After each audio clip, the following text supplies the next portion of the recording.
Hello, and welcome to this webinar hosted by Autism CRC. My name is Professor David Trembath.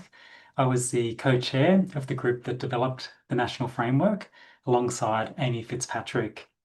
Also joining today is Dr. Rachelle Wicks, who is centrally involved in all aspects of the development of the framework. Rachelle is a neurodivergent research fellow, and in addition to being centrally involved in all aspects of the development of the framework, is now leading the implementation of the framework into practice. So welcome and thank you very much for taking the time to join this webinar today. I'd love to begin by acknowledging the traditional owners and custodians of the different lands on which we're meeting today. So for me, that's the Kumbameri people, speakers of the Yugambeh language. And Rachelle is joining from the lands of the Wadawurrung and Dja Dja Wurrung people of the Kulin Nation.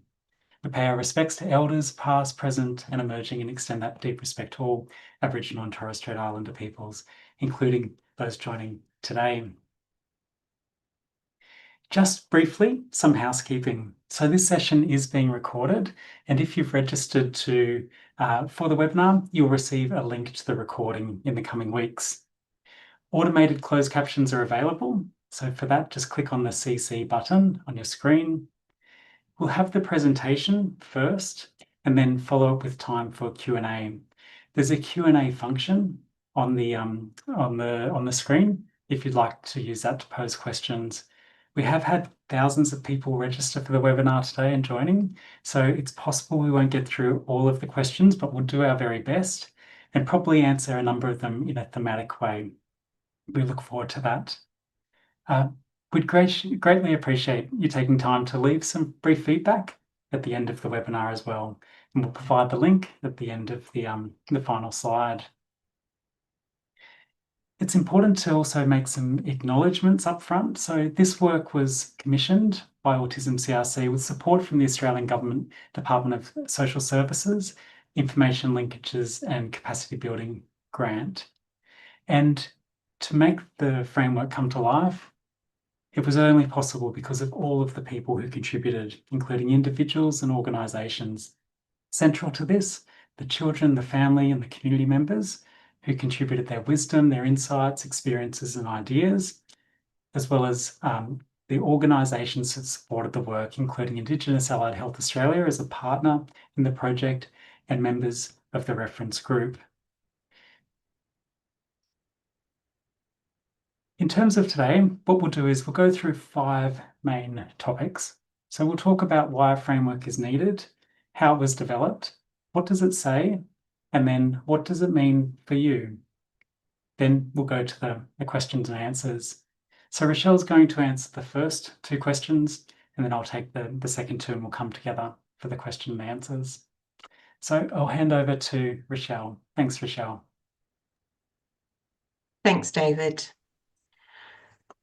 So why is the framework needed? So every child deserves a happy and healthy start to life, which includes participation in childhood activities and life situations that are critical for their development. They also deserve to feel connected to people, their culture and community, and have good quality of life. Children are part of families, which take many forms, and their bonds and relationships are precious, important, and indivisible. Understanding and valuing each child and family as a unit is essential to working with them in ways that are individualised, helpful, and respectful.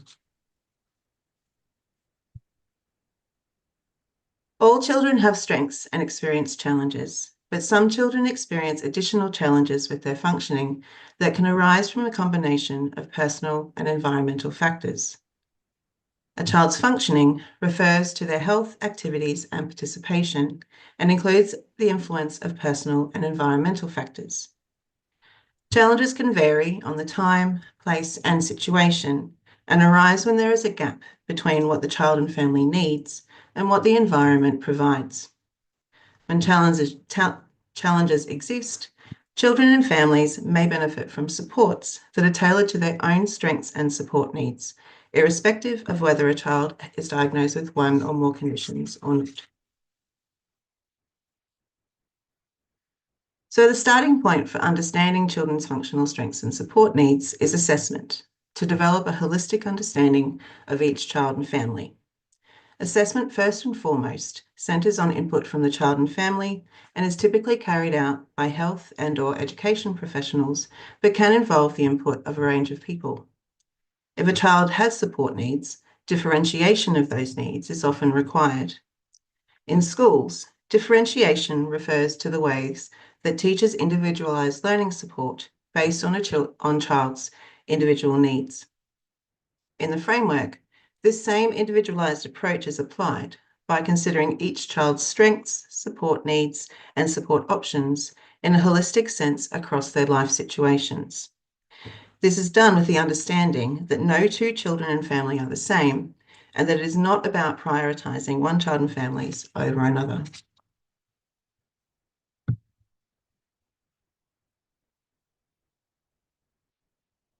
In Australia, assessment of children's functional strengths and support needs is essential to accessing support services across health, disability, education, and community services and systems. However, there is currently a lack of quality and consistency in the approach taken in terms of high quality, culturally responsive, holistic assessment and different approaches being used across services, sectors, and systems. Institutional policies, processes, and protocols can also discriminate. For example, adopting approaches that only consider Western values and priorities, such as using norm reference tools with the assumption that normal is the standard to achieve, can further marginalise and exclude children from different backgrounds and cultures. So these challenges often result in poor outcomes for many children and families, particularly those from marginalised groups. Inefficient, burdensome, and unsatisfying outcomes for professionals, and inconsistent and inaccurate information being used by services and systems to make decisions about service access and funding. Therefore, efforts to improve assessment of a children's functional strengths and support needs must be holistic and culturally responsive to address the complex interactions between individual professional practices and the services and systems in which they work.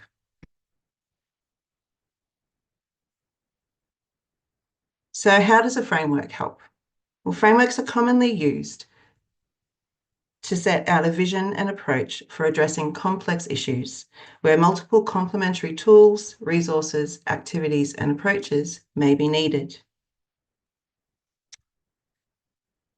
They're also particularly helpful and important when a single solution is unlikely to be appropriate for all people in all contexts, but where all solutions should reflect a common understanding, evidence base, and guiding principles.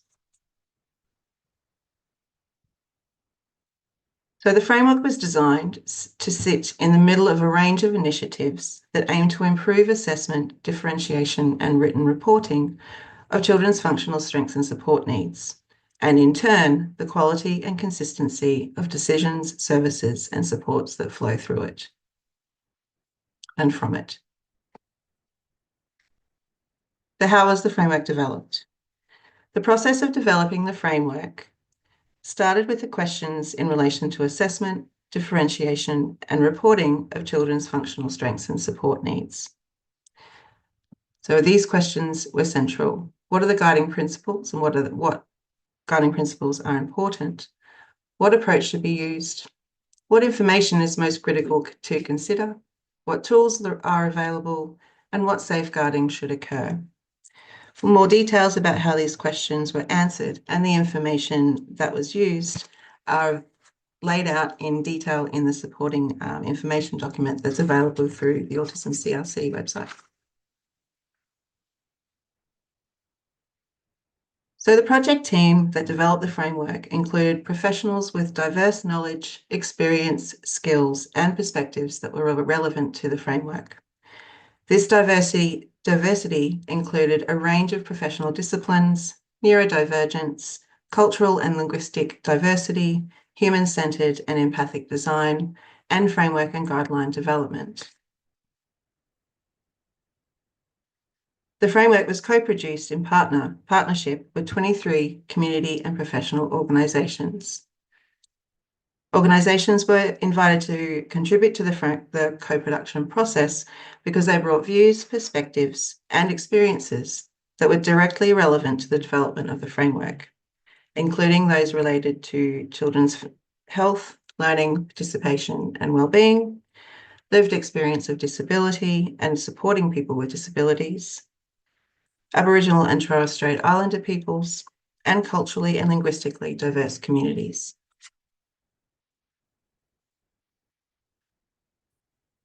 The reference group included a range of individuals with lived experience of disability, family members of people with disability, and professional experience related to working with children and families. The project team acknowledges that there is an extensive community of organisations not included in the list that are highly relevant and important to the health, learning, participation, and well-being of children. Other relevant stakeholder organisations across the Australian community were eligible to participate and were warmly invited to share their views via the community consultation process.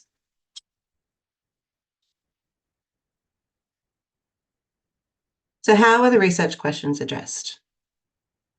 Addressing the research questions to develop the framework involved an iterative process of evidence gathering, evidence synthesis, and consensus building involving organisations represented in the reference group. The activities included an environmental scan that encompassed a systematic review of research literature and review of grey literature, community consultation via an online survey, and yarning with Aboriginal and Torres Strait Islander families and professionals, and a co-production process with a reference group of community and professional organisations, associations, and societies. The approach to combining evidence from multiple research activities within a systematic co-production process was chosen for several reasons. One, to maximise the opportunities for multiple converging perspectives and sources of evidence to come together to address the research questions, to inform the content and presentation of the framework, and to reduce the risk of bias that is a consideration whenever documents of this nature are being developed.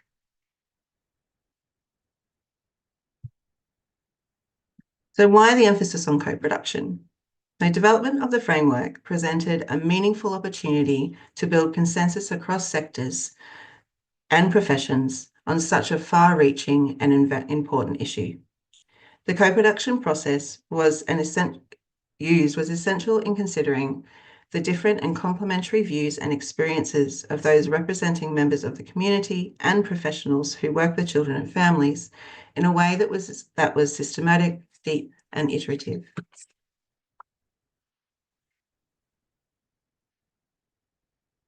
The co-production with the reference group occurred via 14 online meetings across 7 months that focus on an iterative cycle of consensus building. The online meetings focused on co-production points, which concentrated attention on individual elements of the framework, for example, assessment. Using co-production points structured the process so that the gathering of information about each element was organised around the same set of questions that are listed on the slide here. Online meetings broadly included review of previous co-production points, the project team sharing information and then inviting input, for example, via polls, and discussion, for example, in small groups, and reference group members being asked to provide any further information or feedback that they would like to share. Reference group members were also able to share relevant information with the project team outside of meetings, and or have follow-up discussions with members of the project team.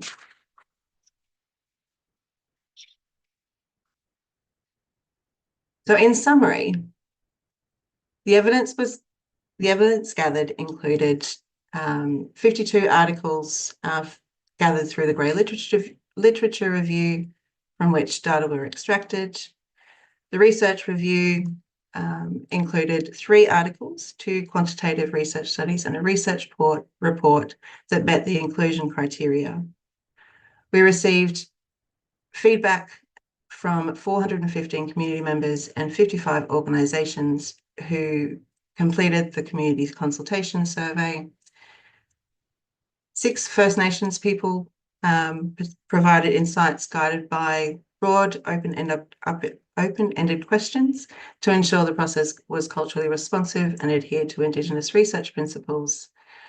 And the reference group co-production included 14 co-production points that generated 31 hours and 38 minutes of transcribed readings and recordings. And so this is what was produced, the framework document. And so I'll now hand over to David to talk through the document and the next section. Thanks very much, Rachelle. Okay, so let's talk through what the framework is in terms of what does it say, and also what does it mean for different people joining today. Okay, so the framework sets out an evidence-based, culturally responsive approach for assessment, differentiation, and the written reporting of children's strengths and support needs. And it's focusing on professional practice when working with kids in the age ranges 0 to 12 years and their families in Australia. It's designed to be used to support all children, irrespective of whether or not they have a diagnosed condition or may receive a diagnosis in the future.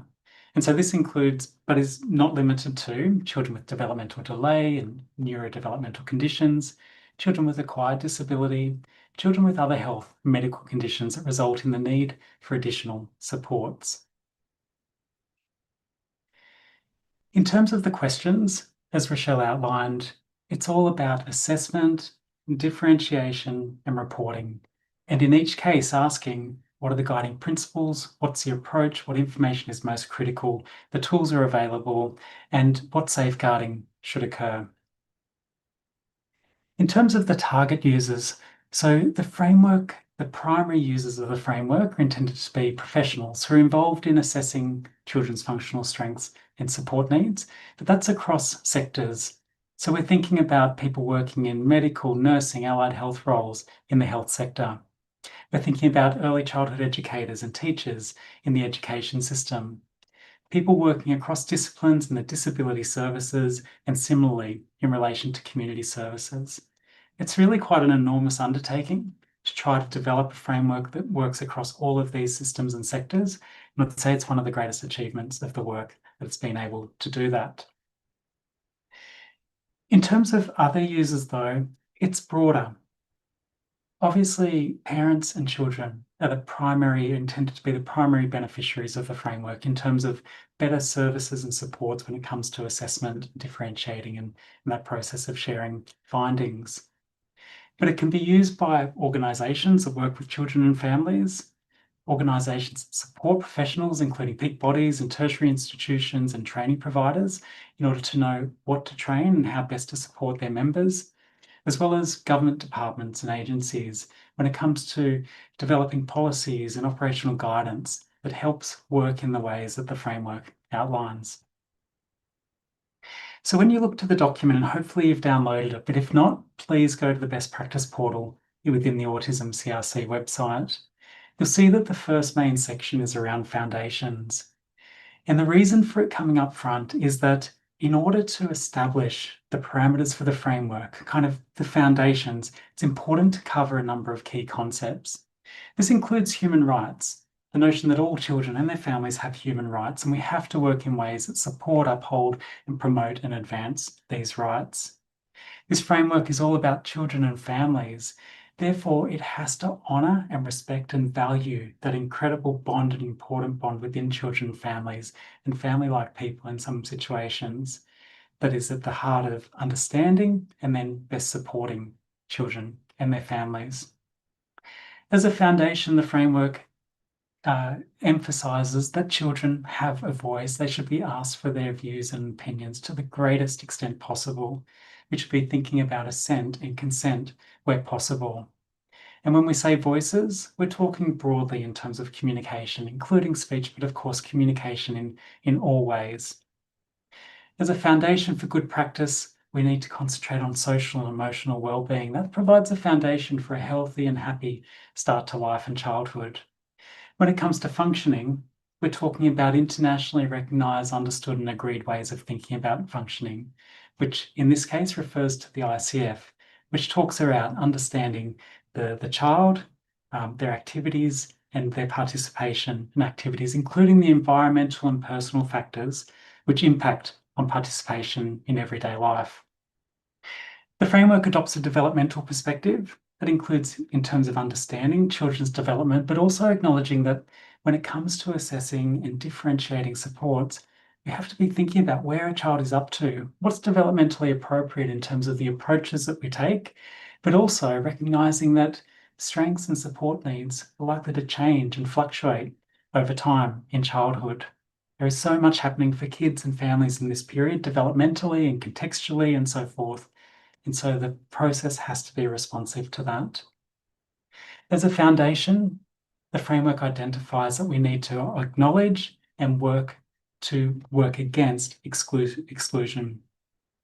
This includes understanding the biases and discrimination that can occur in systems and services where assessment is occurring, and to work proactively and responsively in order to improve and make systems safe and accessible, culturally responsive and appropriate for all Australians.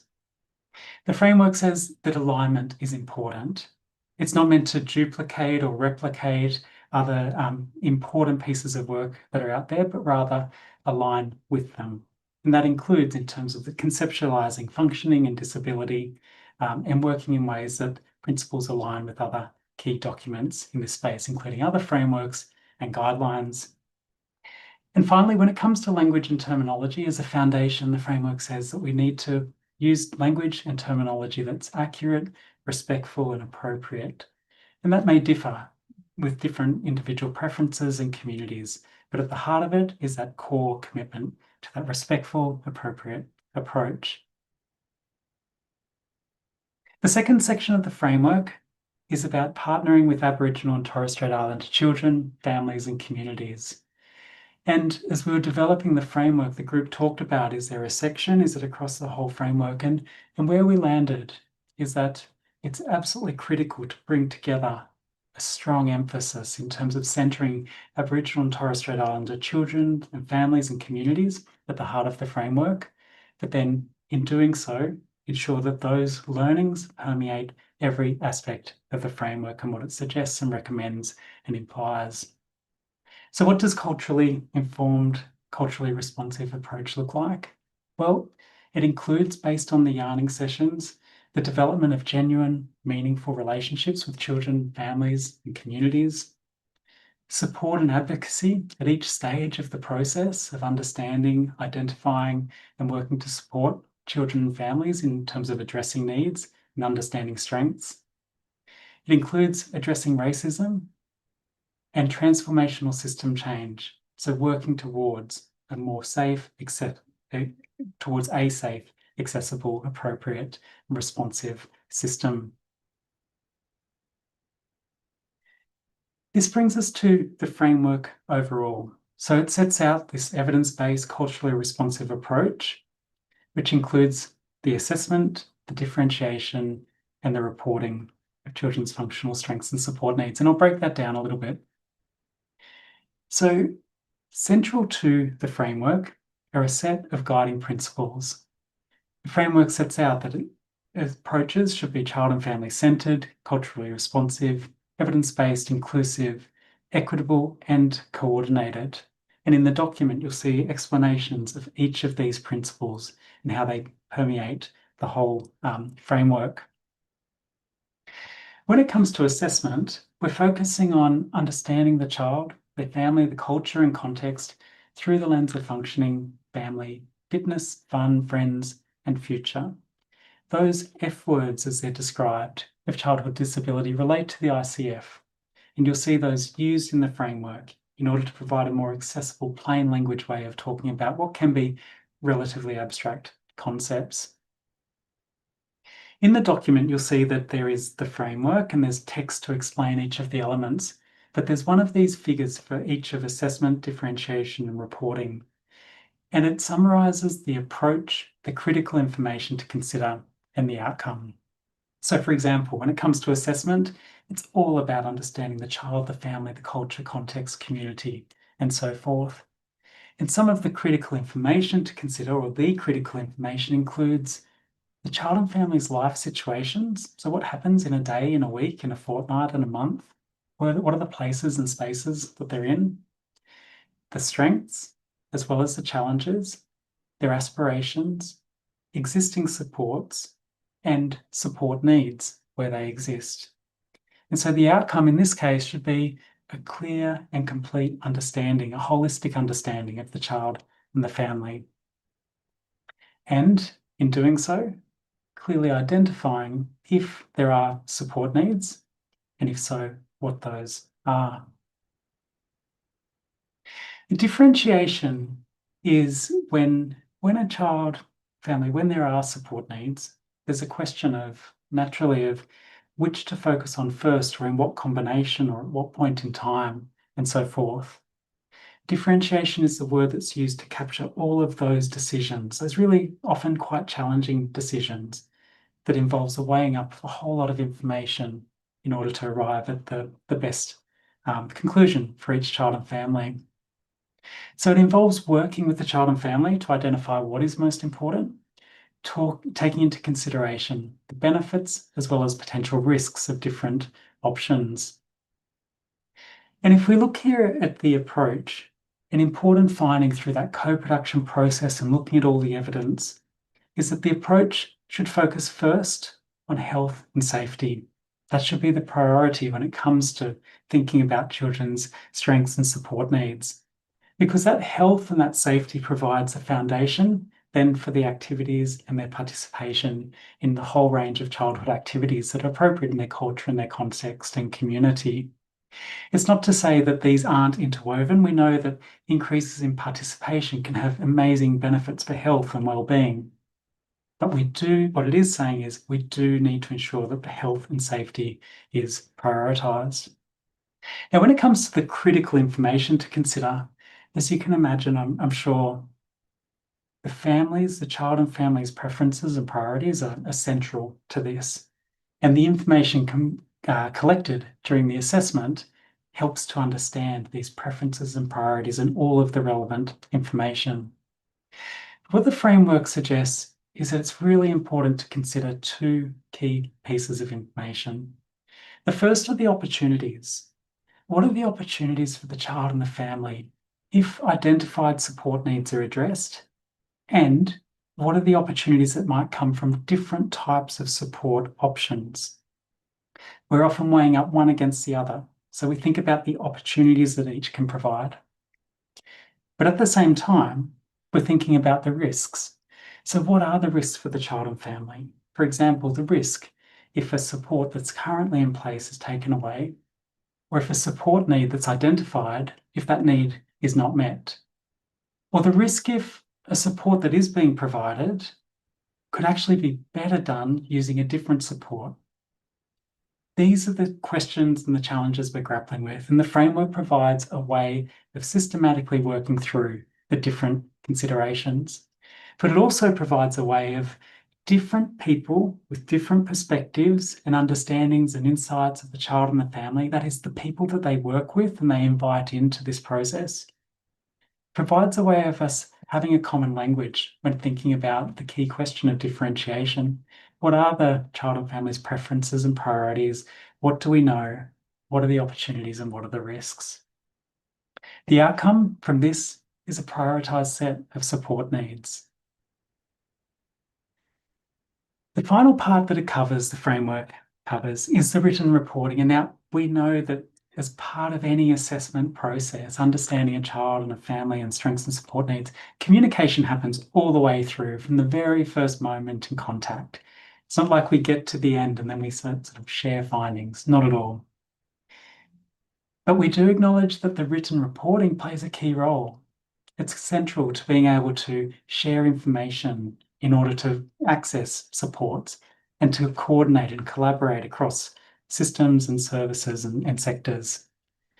So the framework focuses on the written reporting, and it says that it should be done in a way that's individualised, respectful, and helpful to the child and family.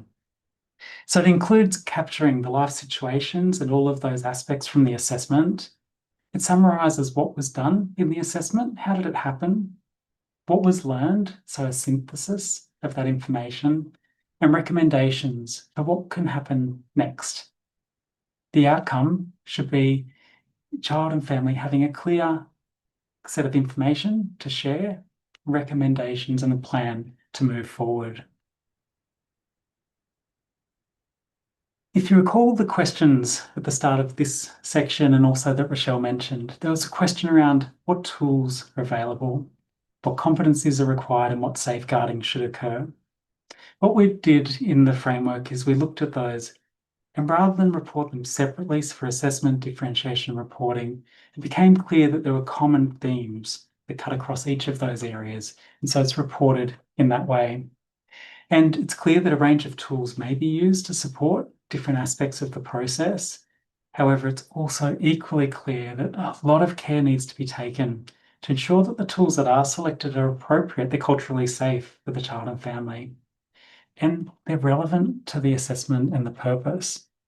So, for example, when thinking about tools that might be used to understand a child's strengths and support needs, or a tool that might be helpful in terms of differentiating or prioritizing those support needs, or a tool to guide what information is shared, we have to be thinking about, is it appropriate? Is it fit for purpose? Is it reliable in that if it's used at different points in time and by different people, it's likely to yield the same result? Is it valid in that it's actually assessing or doing what it suggests that it's doing?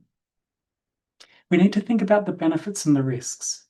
Everything we do in professional practice has some potential benefits and some potential risks. So, for example, we might be thinking about using a tool that's designed to understand a child's development. Now, is that experience for the child and the information it produces, what's the way that the benefits and the risks there? In terms of the interpretation, it's important that we know that often particular knowledge and skills and understandings are required to properly interpret the tools that are used. So we need to use them and then to interpret them. So we need to ensure that where tools are being used, that they're being done so appropriately by people with the appropriate capabilities. But also, when findings are being shared, it's important that the reader on the other end, they have the knowledge and the skills, capability to make sense of those findings. We need to think about the tool's contribution to understanding the child and the family in a holistic way, in a way that's respectful and helpful to them. And we need to think about the coverage. In terms of this assessment, differentiating, and reporting, where does this particular tool fit in? Sometimes we see tools that are used that are meant to be around gathering information, that more assessment piece, used to differentiate and vice versa. We've got to be really clear about what the tools are and how they're being used and ensure that they're appropriate. Rachelle mentioned the supporting information earlier. So that's a separate document that you'll find on the Autism CRC website alongside the framework. You can think about the framework as saying, what should be done? And the supporting information as being the kind of why and on what basis. So for any of the information we're covering here today, please do refer to the supporting information, which explains the why and kind of on what basis, what the evidence is for what's presented in the framework. When it comes to professional competency and capability, it's really critical. Key finding was that people involved in assessing children's functional strengths and support needs, they need to have competencies and core capabilities that match their role and their responsibilities. And that's the key thing. A child and family-centered approach that's been adopted places the child at the center when determining what knowledge and skills professionals require to work with them in ways that are safe and effective. So if you look to figure 7 on this slide, right at the top, we have the requirements. As a child, I need professionals who, and there are 3 key elements. They understand me and my family and my life.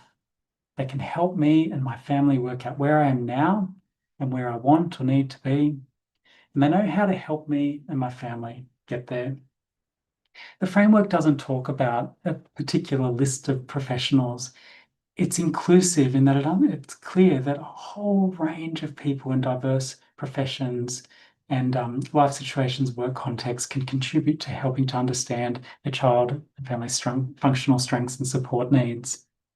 But what it does say is where people are involved in the assessment, They need the foundations that come with being a part of a profession where there's a scope of practice, ethical guidance, and legal requirements. And from that foundation, you then have core knowledge and skills. For example, knowledge about children's rights and their development, cultural and social determinants of health, and the services and support options that are available. And when it comes to skills, it's things like working in a child and family-centered way, engaging in evidence-based practice, engaging in inclusive and culturally responsive ways of working, and working in equitable and coordinated manner. But what also became very clear through the community consultation, the evidence gathering and co-production is that it's not enough to just have the core skills, the core knowledge and the foundations. They have to be applied. We talk about capabilities as being the application of the knowledge, the skills and those foundations in ways that are helpful and appropriate for children and families in practice. So in the middle section of the competency framework there, you'll see those described. It includes working with children and families in ways to formulate an appropriate, an efficient and agreed plan for accurate assessment, working to understand the child and family, moving across to the middle, the responsible selection, administration and interpretation and reporting of different assessment tools, and drawing on all relevant bodies of knowledge and sources of information. And to the right, we talk about identifying and differentiating support needs and being able to work with and walk with children and families during that process. And having the capability to formulate a plan, recommendations, and help children and families navigate support options with knowledge of services and systems. Now, it's clear within this that there'll be different people with different levels of capability. And as part of implementing the framework, we're thinking about the professional development pathway, I should say, that can cater for different people at different levels of that capability. Coming back to the first point though, it's critical. The capability matches the responsibility. And the final section and question that the framework addresses is around safeguarding. And safeguarding refers to the policies and procedures and practices that mitigate and manage risks to ensure no child or family member is harmed in the work that we do. And the framework outlines a cycle, which is also reflected in other organisations, that says, well, the starting point is about learning. It's about understanding the potential risks and the policies and the practices, the things that are in place when it comes to safeguarding. It includes identifying potential issues and risks that children and families may face in the organisation and the work that we do. Preventing those risks wherever we possibly can in terms of thinking about who is involved, and also the policies and practices and ways of working that are in place to protect children and families. When an issue occurs, it's about reporting and ensuring that there are clear and consistent, appropriate processes for that, and that people who are responsible for those processes have the knowledge and the skills, the experience, the training to do so. Because that ties immediately into the response. It's being able to respond in ways that are appropriate, that protect the child and the family and others who may be identifying and reporting that risk as part of that process. Responding in a way that's appropriate and learning and ensuring that it does not happen again. So we'll go to the final section now. What does the framework mean for you? The way that we have approached this is to think about three groups of people who, in particular, who might be joining today, but please know that we know that exactly what it means for you as an individual person may be slightly varied. In terms of we're often thinking about like, what's the mechanism? Why will something work? What do we think will happen? And in this case, the notion is that the framework supports improvements in professional practice and the policy that supports that professional practice. And in doing so, it improves children's health, activities, their participation and well-being. So, but how does it do this? Well, within the document, you'll see 6 different examples of how the framework and support improvements in practices, including the approach, the experiences for children and families, and the outcomes through the phase of implementation. Rachelle mentioned earlier, the framework is designed to sit in the middle of a range of initiatives to improve assessment, differentiation, and reporting of children's functional strengths and support needs. And on the right-hand side there, those are listed. We'll break it down a little bit more and give some examples. So for parents and caregivers, a key opportunity that comes with the framework is to empower children and families to make decisions that are in their best interests, to have that agency, that control as part of any process that considers a child's strengths and support needs. So that includes things like thinking about, helping you to think about, organize, and make decisions about what information do you want to share with professionals. The framework will help you get a sense of what professionals will be thinking about, but it empowers you to make that decision in terms of what you share.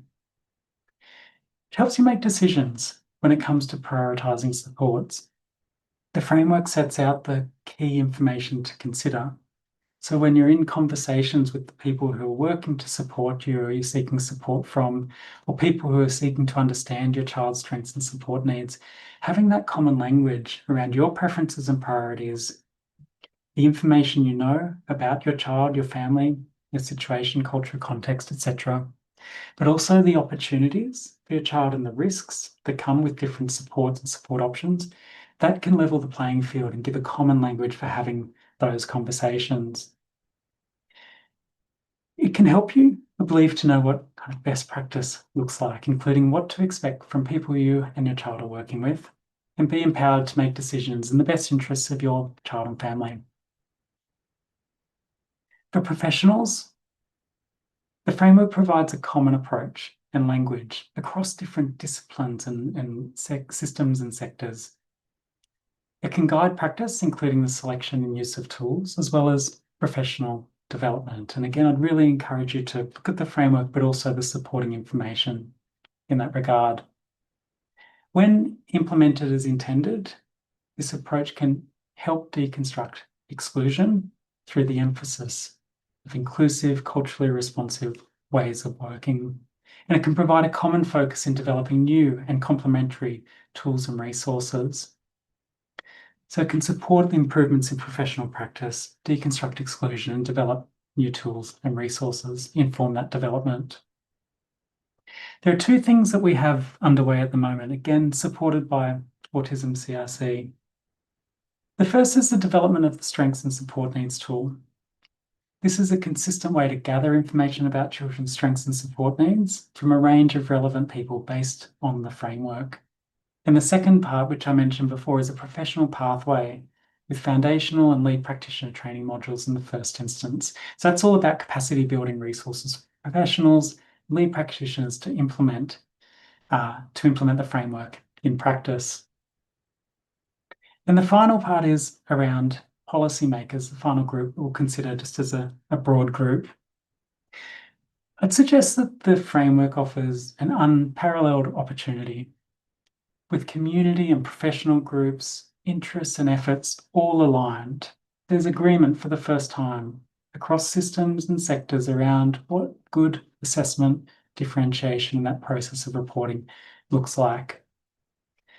In doing so, it can provide a focal point, sort of a single source of truth when it comes to looking to harmonise systems, and allows for a vertically integrated approach from children and parents to practice and policy. And what do I mean by that?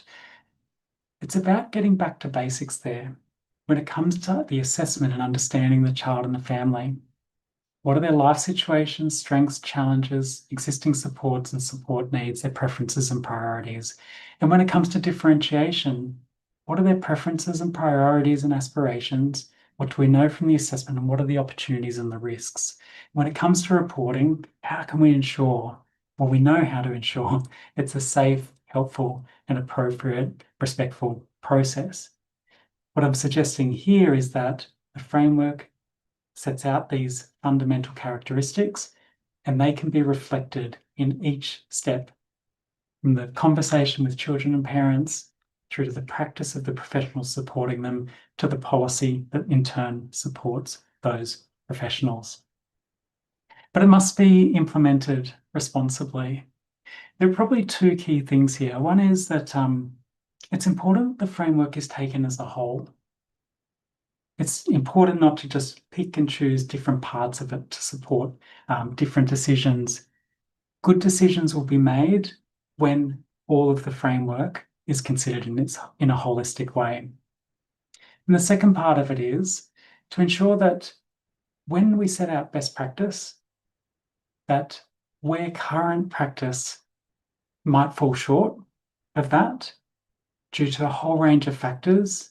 For example, within the co-production process, colleagues talked about the challenges in rural and remote areas in terms of resources and so forth. Where current practice might fall short in certain areas, but the approach then is to support it, to properly resource and support practice to get to that standard, not the other way around. So, to summarise, the framework addresses a number of important issues, but front and centre is the issues of quality and consistency when it comes to assessments for children and families. It sets out an evidence-based, culturally responsive approach, and it was developed through a rigorous process. It can now sit in the middle of a range of activities to harmonise services, systems and sectors, and implementation is underway to inform policy and practice, including through the development of the new tool and professional development pathway. And these are two of what we expect will be a whole wide range of initiatives to support best practice. All right, thank you very much for allowing the opportunity to take us through that information. What I'll do is I'll invite Rachelle. Would you mind coming back online as well, as we have some questions from the audience that we'll now do our best to get through. I'll just be referring over to my other screen as I pick these up. Okay, so a couple of questions have come through around the framework and the NDIS. How do you see this assessment framework will fit with regards to access to NDIS and recent changes? Are you involved in the current assessment work being done by the NDIS? And second question is, could the framework be used to determine whether children would benefit from functional supports or the NDIS? For example, an assessment tool that determines how much, what kind of supports the child needs. And there are other questions in this same space. As we mentioned, the framework is intended to sit in the middle of a number of different important issues. It provides that North Star or that common focal point of that single source of truth. When it comes to reforms within the NDIS and thinking about assessment and access and so forth, the framework can absolutely have an important role in that because it tells us what good practice should look like, what's important to consider, and it addresses things like the use of tools and what's appropriate and what's not appropriate, as well as the competencies and capabilities that are required. So it's absolutely a foundation for that. The framework isn't intended, though, to be used as an assessment tool as such. It's to inform the ways of working, including use of tools. An important, critical feature of the framework is you'll notice when you read it and when we talk about it, we're not talking about diagnoses. A diagnosis can be really helpful in terms of understanding or explaining why a child might be presenting kind of the way they are in terms of their strengths and support needs. But diagnoses rarely tell us much about the exact strengths and support needs of that child. So the framework is all about functioning in daily life, day-to-day activities. And I think it's fair to say, in fact, we're seeing this conversation broadly in the community. If we can focus on functioning, we're in a better position to understand, and then where children have support needs, to address those. In terms of language, Rachelle, I might throw to you if it's okay. What would you recommend? Would you recommend clinicians use the language in the guide within assessment reports to make it more accessible to the reader?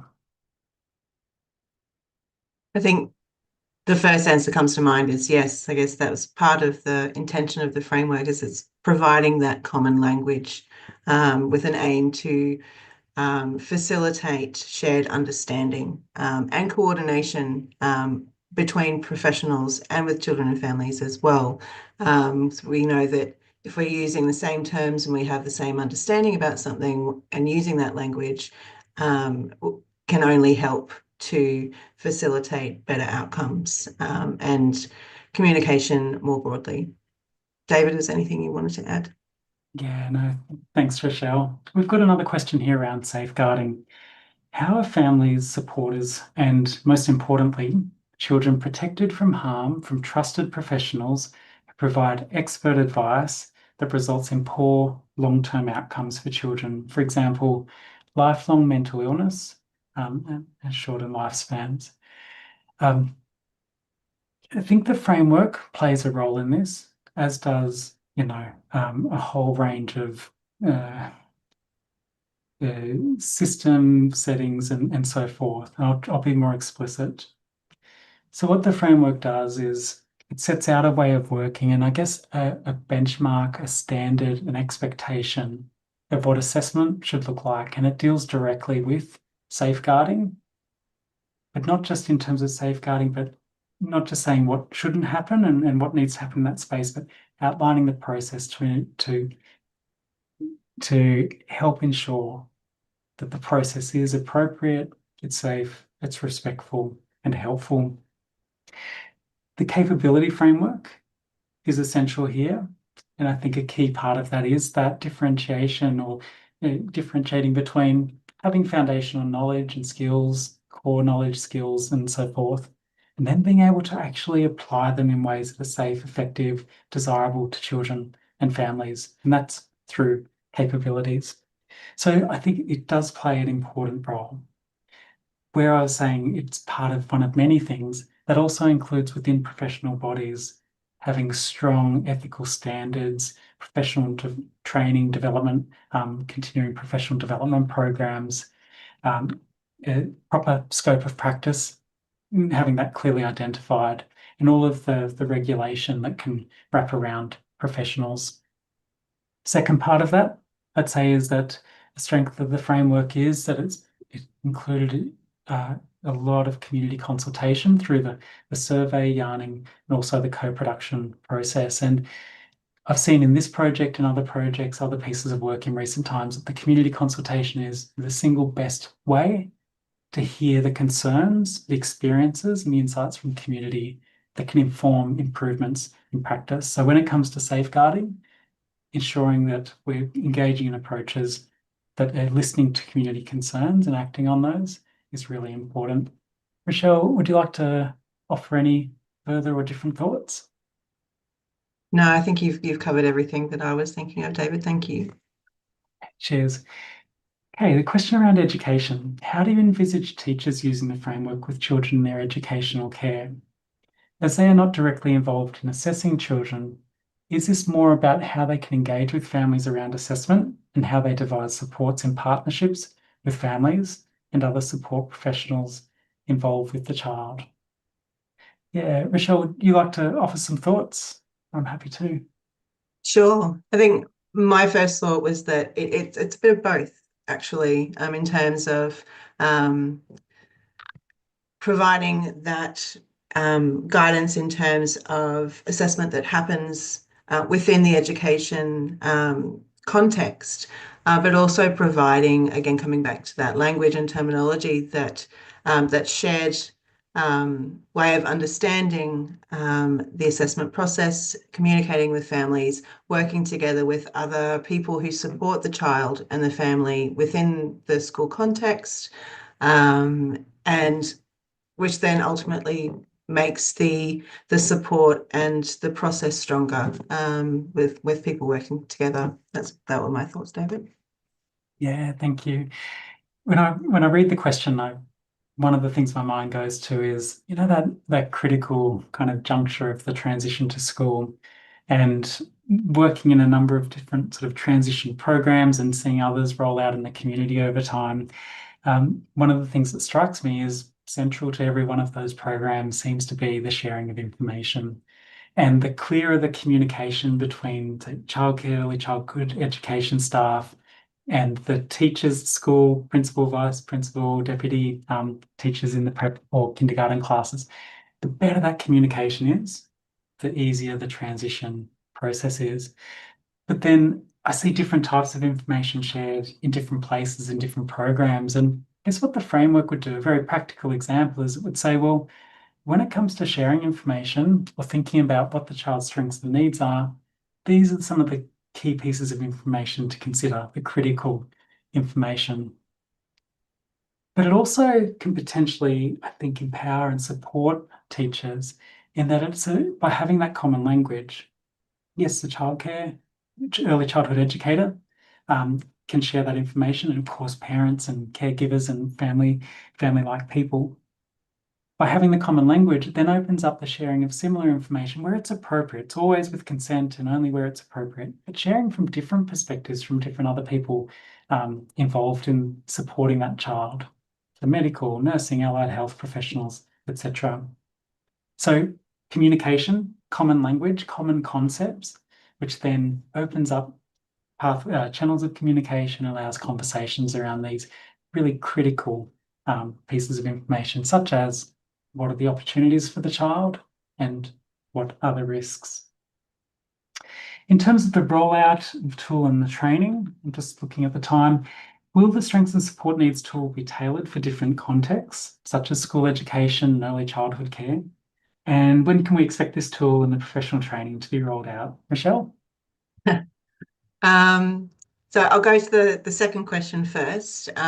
Where the project is underway and we anticipate, I guess, release sometime in 2026 once the project is finished, and there's a few other things that kind of need to happen in the interim. And so in terms of, sorry, can you repeat that first part of the question, David? It's gone. Yeah, will the strengths and support needs tool be tailored for different contexts? So the tool itself will be, I think, is consistent. What's important element of the tool, I think part of the most important element is the guide in how to use the tool. And it will be, the administration will allow for, and the tool itself and how it's created, we're aiming to, then it allows for flexibility across different contexts and across different groups in the community in terms of embedding that culturally responsive, inclusive, equitable principles into the tool itself. So it's the way that the tool will be used that is very flexible, that we're aiming to be very flexible, and that can be used in that way. Yeah. Oh, thanks, Rochelle. We're right on the hour, and so I'd like to bring the webinar to a close, but a couple of quick things. One, thank you. Thank you for making the time, for engaging with the framework, and I hope for using it in practice. If you haven't already, please consider registering with Autism CRC for updates about the framework and other activities that are happening.